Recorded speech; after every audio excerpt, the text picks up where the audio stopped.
Today's dinner, we're going to be making, well, as in me, I'm going to be making this easy homemade Salisbury steak recipe.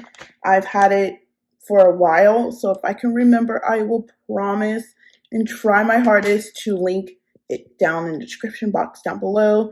I really enjoy this recipe. I make everything from scratch, from from the gravy and everything, and I'm going to take you along with me as we make today's dinner. So I apologize the way the camera has to be, but I have about a pound of ground beef, and I have one egg. It calls for one large egg. I have an egg in the oven or refrigerator oven. What is wrong with me? And it calls for a teaspoon of Dijon mustard. I just have the Kroger brand. So we're going to add a teaspoon. Ooh, let me shake it up, guys. Actually, let's move that out of the way and move this closer so you can see what I'm doing. Okay, I'm going to shake this up. About a teaspoon. It's about a teaspoon. And again, I'll try to make sure to have this link down in the description box below. It says 2 teaspoons of ketchup.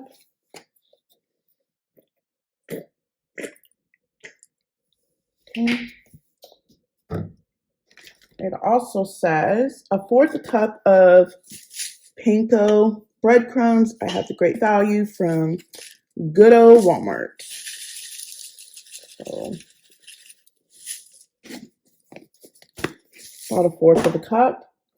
Also says a 1/2 teaspoon of dried oregano. Again, I'm going to eyeball. I always add more than what the recipe says.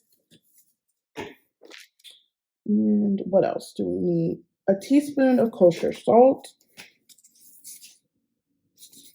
I try to have different varieties of salts and oils and this and that. This, I'm going to be lean it or less than. I'm going to mix this up and I'll be right back. So I've got the patties. They're already ready to go. But first, before I do that, I'm going to cook the mushrooms up just a little bit because they are on the thicker side. And I'm going to take you along with that too. So I put some olive oil. Oh, wrong one. I always do that. And then I'm going to add the mushrooms and I'm going to add some onion in there as well. The recipe doesn't call for onion, but I'm going to add onion because we like onion.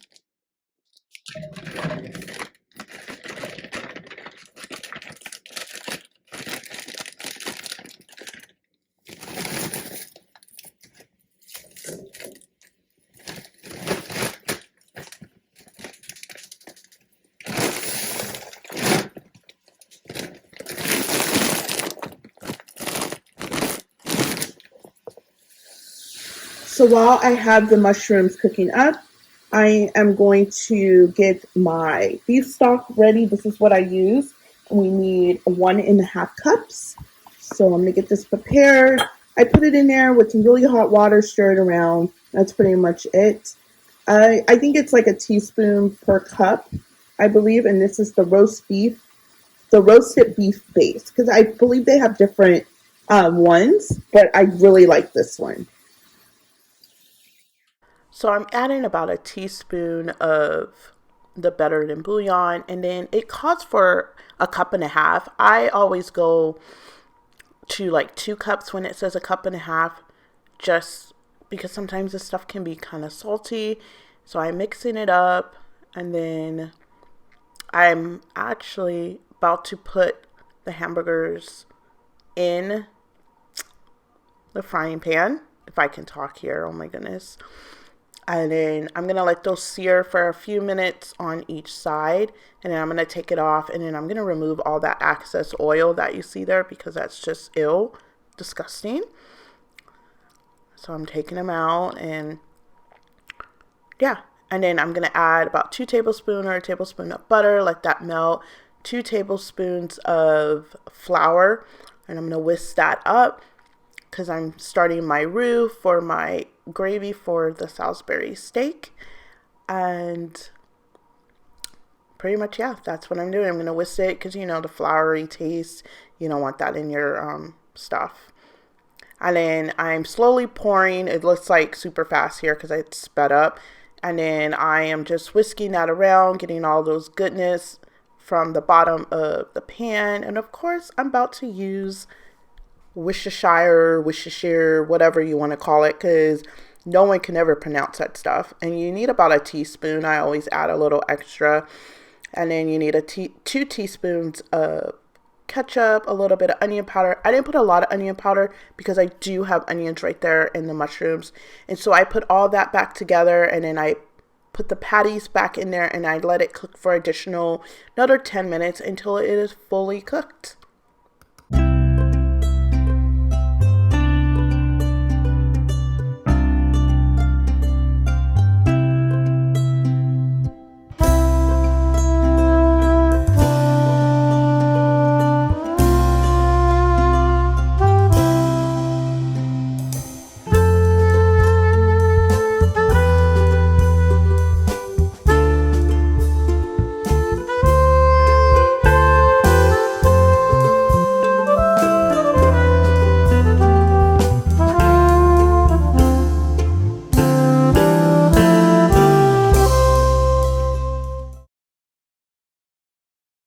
So right now I'm going to cut up 3 potatoes. Actually, I'm going to peel 3 potatoes.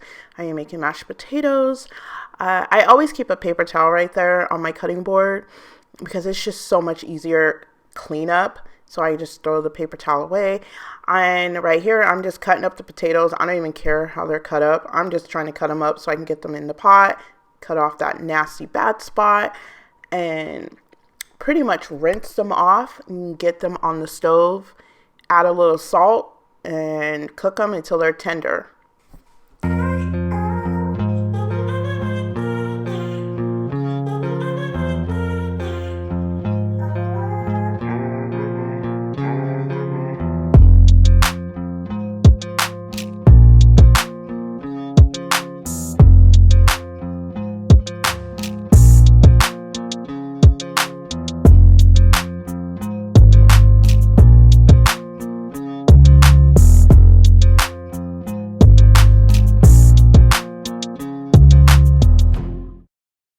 So here I add a little bit of salt to the water, and now I'm rinsing them off, or draining the water off, and I'm going to get them in a bowl. I like to use sour cream, butter.